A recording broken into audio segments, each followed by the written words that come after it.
Okay student, so continue करते हैं हमारा topic that is pentose sugar. So इसमें एक शुगर हमारे पास राइबोज शुगर है और एक है डीऑक्सीराइबोज।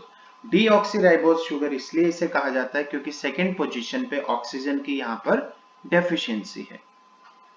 फिफ्थ पोजीशन पे always phosphate group from the phosphoric acid और फर्स्ट पोजीशन पे ऑलवेज नाइट्रोजनस बेस क्या है, प्रेजेंट रहेगा। इस तरीके से ये कंप्लीट एक न्यूक्लियोटाइड बन जाता है। क्या बन जाता है? एक न्यूक्लियोटाइड।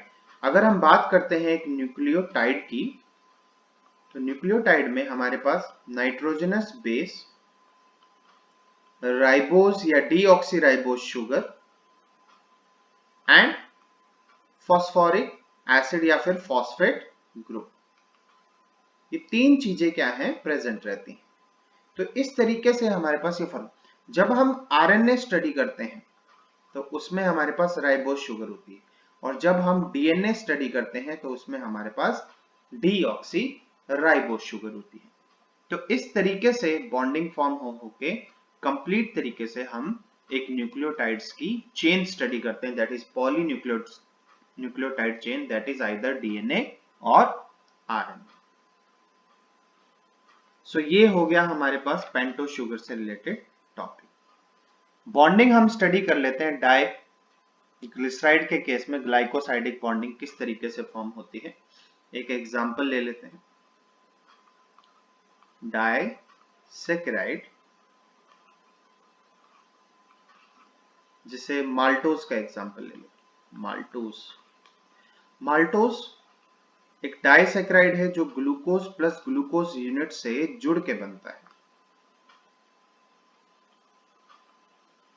किस तरीके से देखते हैं, एक ग्लूकोज का स्ट्रक्चर ड्रॉ करते हैं, पायरेनोज रिंग, एक और पायरेनोज रिंग बनाते हैं ग्लूकोज की। This is carbon number 1, 2, 3, 4 and 5th, and we have 6 carbon. 1, 2, 3, 4, 5th and again we have 6 number carbon. So first वाली पे H और OH लगा होता है।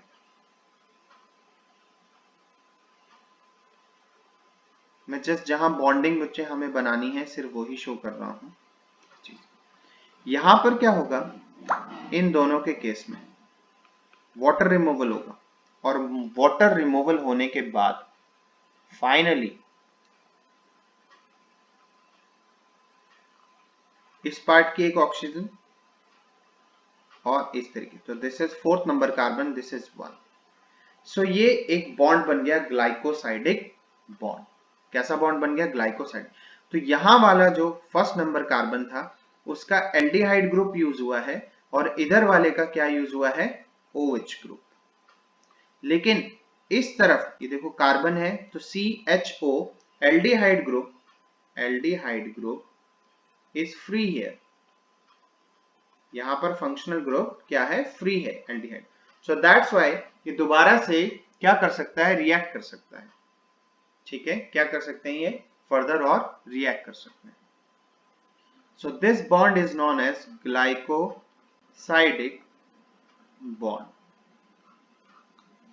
ये बॉन्ड कहलाता है ग्लाइकोसाइडिक बॉन्ड। अगर आप इसकी नंबरिंग करना चाहें तो फाइनली इसकी नंबरिंग क्या होगी? यहां कार्बन नंबर 1 है और इधर 4 है, तो 1 to 4 ग्लाइकोसाइडिक बॉन्ड। सो इस तरीके से हम स्टडी करते हैं टॉपिक्स। ये था हमारे पास एक ग्लाइकोसाइडिक बॉन्ड को जोड़ने का तरीका। नेक्स्ट टॉपिक हम कंटिन्यू करते हैं amino acids. Next topic we have the amino acids.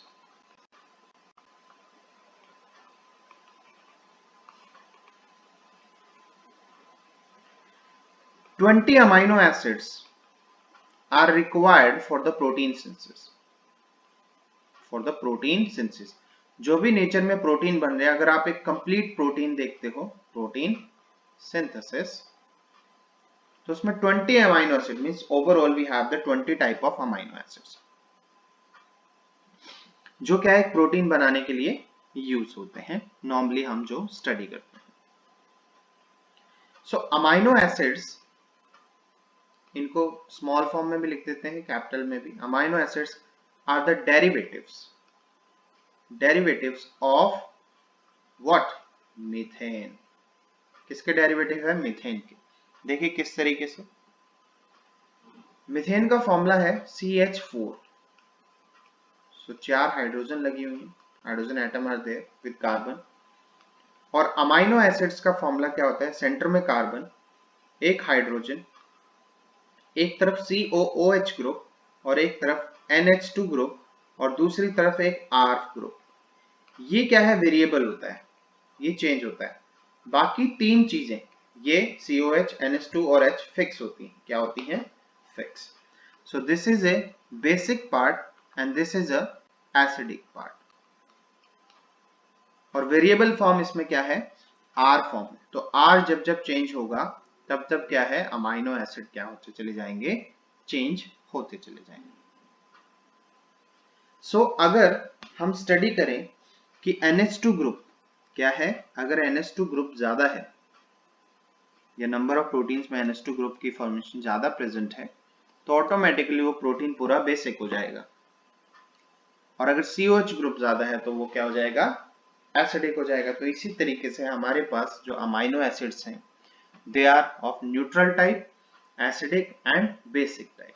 So neutral amino acids are glycine,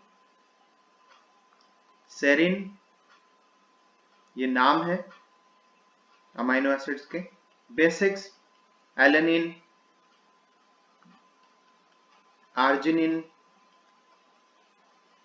lysine, and acidic we have the glutamic acid,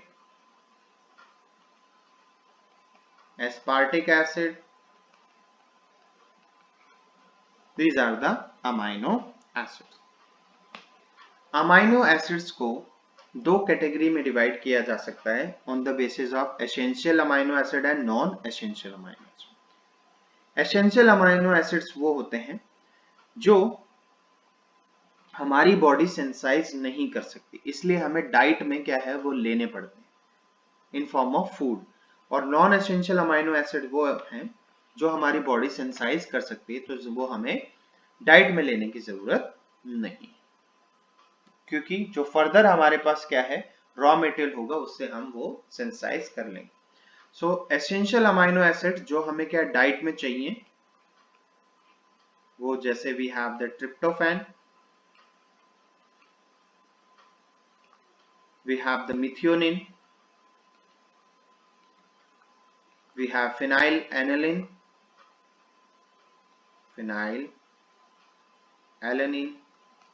like that. And non-essential जैसे we have the aspartic acid, glutamic acid, alanine, ये सब क्या है? non-essential. So ये था हमारे पास एक topic. Next अब हम स्टडी करते हैं बॉन्डिंग, ठीक है? तो amino acid plus amino acid and plus lots of amino acid मिलके फाइनली क्या बनाते हैं? प्रोटीन फॉर्म करते हैं। क्या फॉर्म करते हैं? प्रोटीन फॉर्म करते हैं। तो वो बॉन्डिंग किस तरीके से यहां प्रेजेंट होती है वो हमें स्टडी करनी है। ओके, सो टू अमाइनो एसिड्स या फिर amino acid with protein chain या फिर 2 प्रोटीन चेन। अगर आप लीनियर वे में इनको देखें, ठीक है, लीनियर वे में अगर कनेक्टिविटी देखें तो they join with a famous bond that is known as peptide bond. कौन सा बॉन्ड है? Peptide bond is there. So ये जो पेप्टाइड बॉन्ड है ये किस तरीके से है? इसको हम 2 अमाइनो एसिड्स के बॉन्डिंग से समझ सकते हैं। तो दो अमाइनो एसिड में कोई भी ले लेता हूं, लाइक ग्लाइसिन एंड एलेनिन। सो बीच में कार्बन, यहां पर COOH, इधर NH2। ध्यान रखिए, जब भी आप एक अमाइनो एसिड या प्रोटीन चेन कुछ भी शो करेंगे तो वो ऑलवेज N2C टर्मिनल होगी, N2C terminal. N NH2 part से है और C COOH पार्ट से है। तो N2C टर्मिनल जब भी आप स्टडी मतलब ड्रॉ करेंगे कोई भी एक प्रोटीन या अमाइनो एसिड, तो ऑलवेज N2C टर्मिनल आप उसे शो करेंगे। सो NH2COH like that.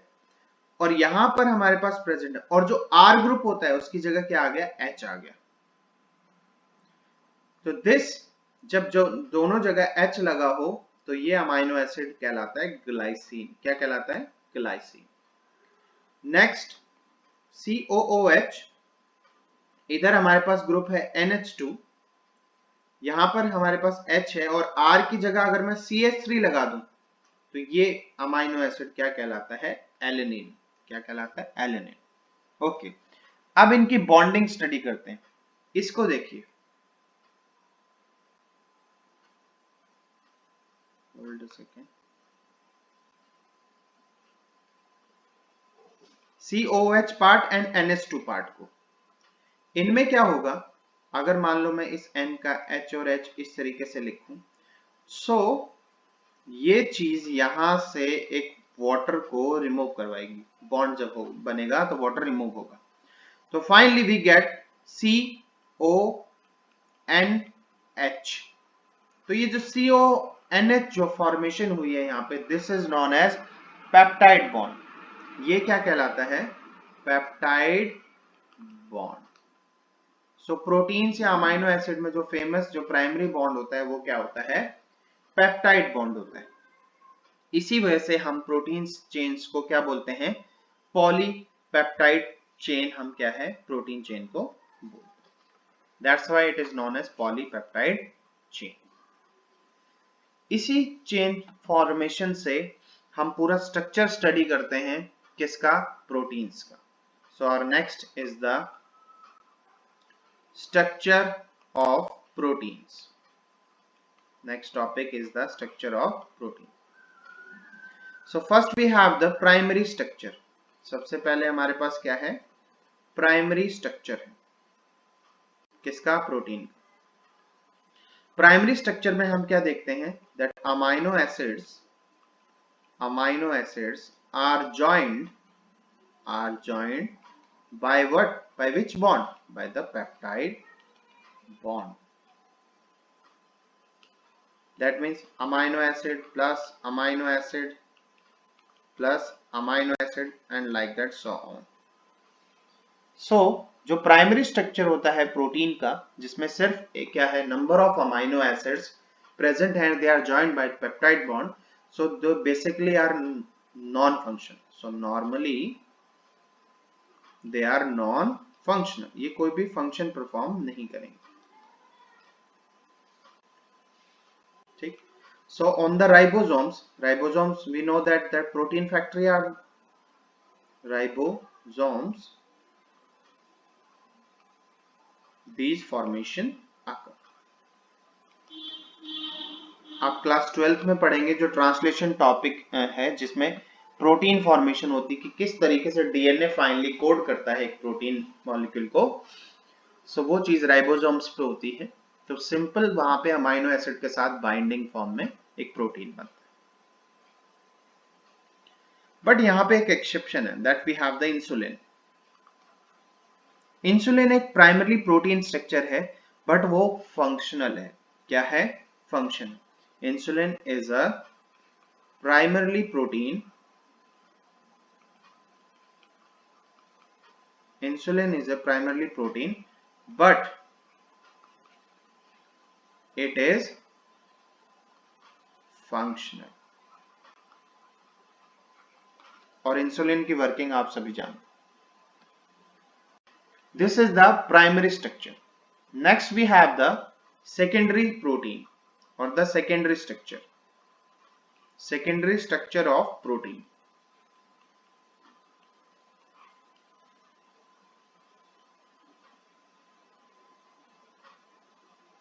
Alpha helix type,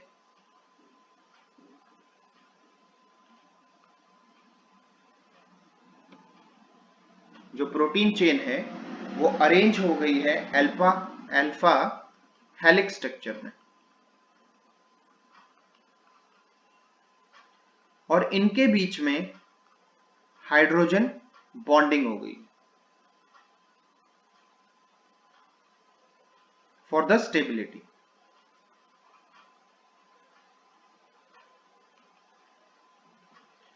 between the same chain के बीच में hydrogen bonding.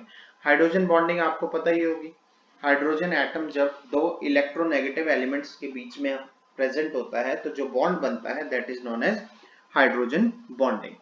So secondary structure of जो प्रोटीन हम देख रहे हैं यहाँ पे हमें कौन कौन से बॉन्ड मिल रहे हैं। एक तो पेप्टाइड बॉन्ड होगा जो प्रेजेंट रहेगा, और दूसरा हमें कौन सा बॉन्ड मिलेगा, हाइड्रोजन बॉन्ड मिलेगा। एग्जाम्पल जैसे किसके अंदर ये होता है, केराटिन प्रोटीन के अंदर, जो हमारे नाखूनों में प्रेजेंट होता है, बालों में, तो वो चीज यहां पर प्रेजेंट। सेकेंडरी प्रोटीन में alpha helix structure representation is there. Secondary protein में एक स्ट्रक्चर फॉर्मेशन और देखने को हमें मिलती है that is beta pleated sheet formation. Sheet चद्दर की तरह क्या है अपीयरेंस हो जाती है। इसमें क्या है, मल्टीपल जो दो अलग अलग चेन हमें दिख रही हैं प्रोटीन्स की, उनके बीच में बॉन्डिंग होगी। दो अलग अलग चेन्स के बीच में क्या प्रेजेंट रहेगी, बॉन्डिंग प्रेजेंट रहेगी, और वो बॉन्डिंग किसकी होगी, हाइड्रोजन की। तो मान लो यहाँ पर कोई इलेक्ट्रोनेगेटिव एलिमेंट है हाइड्रोजन, उनके बीच में हाइड्रोजन आ गई, तो this is the hydrogen bonding. लेकिन यहां पर जो हाइड्रोजन बॉन्डिंग है between hydrogen bond between two different chain, तो अगर दो डिफरेंट चेन के बीच में ऐसी अपीयरेंस आप देख रहे हैं तो बीटा प्लेटेड शीट फॉर्मेशन यहां पर होती है। तो एक हाइड्रोजन बॉन्ड हमें यहां मिल रहा है और दो चेन्स हमारे पास प्रेजेंट है, तो ऑब्वियस पेप्टाइड बॉन्ड भी वहां पर क्या रहेगा, प्रेजेंट रहेगा। तो जैसे सिल्क फाइबर होता है उसके अंदर हमें ये चीज देखने को मिलती है। सो ये था हमारा secondary protein structure. And the third we have the tertiary protein structure. Third हमारे पास क्या है, tertiary protein structure. We have the tertiary protein structure. Tertiary protein structure में क्या होगा कि जो भी हमारे पास चेन्स है, पॉलीपेप्टाइड जितनी भी चेन है वो कलेक्टिव ग्रुप में एक प्रेजेंट रहेंगी।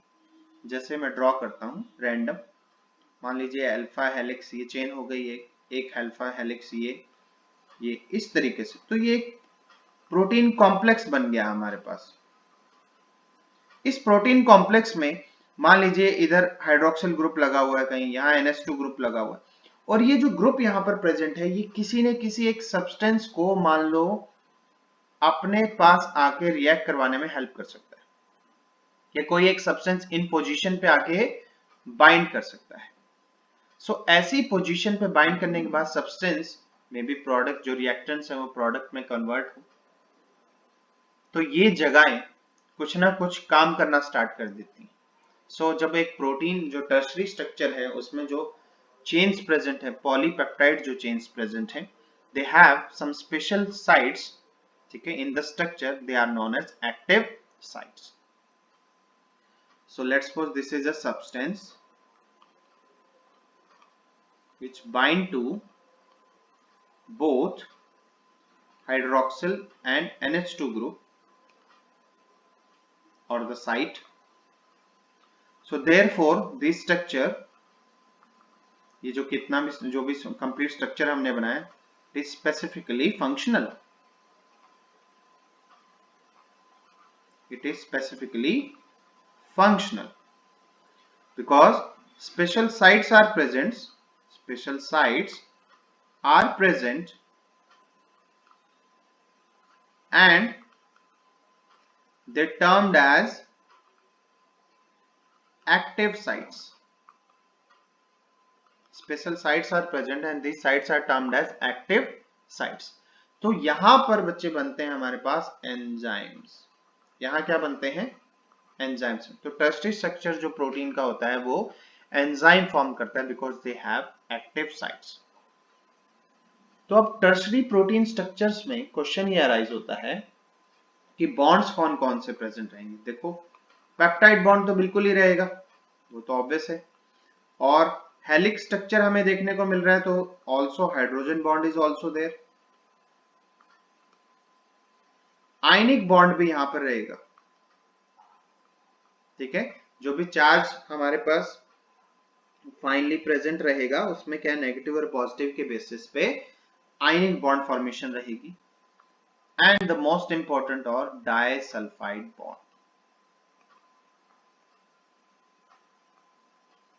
कुछ अमाइनो एसिड इस तरीके के होते हैं जिनमें सल्फर प्रेजेंट होता है. Like we have cysteine. Example cysteine. Cysteine जो अमाइनो एसिड है कंटेन सल्फर. क्या कंटेन करता है ये? सल्फर. सो अगर सिस्टीन और सिस्टीन एक दूसरे के ऑपोजिट आएंगे तो सल्फर बॉन्डिंग हो जाएगी. तो दो सल्फर एक साथ बॉन्ड बनाएंगे, that is disulphide bonding. So overall ये स्ट्रक्चर हमारे पास इस तरीके से फॉर्म. तो peptide bonding, hydrogen bonding, ionic bonding and disulphide. Ionic bonding किस लिए? Because of opposite charge. Opposite charge जो चेन्स में प्रेजेंट रहेगा because we have acidic basic amino acids present. And finally we have the quaternary structure.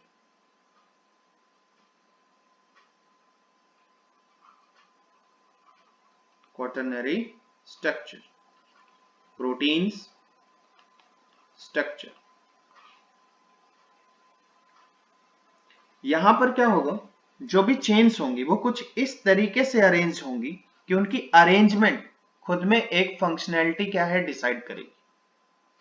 जैसे example लेते हैं haemoglobin. Example is haemoglobin. So इसमें 2 alpha chain हमें मिलती है एंड 2 बीटा चेन हमें मिलती है.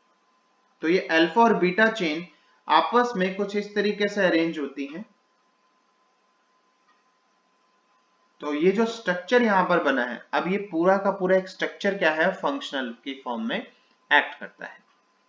So they are also specifically functional. जिससे क्या है, यहां पर oxygen, CO2 and carbon monoxide क्या है, इजिली बाइंड कर सकती है. So they are specifically functional. अब किस बेसिस पे? Only and only on the basis of structure, arrangement of the chains. Chains की अरेंजमेंट पे. यहां एक्टिव साइट्स का कोई सीन नहीं है. Specifically functional.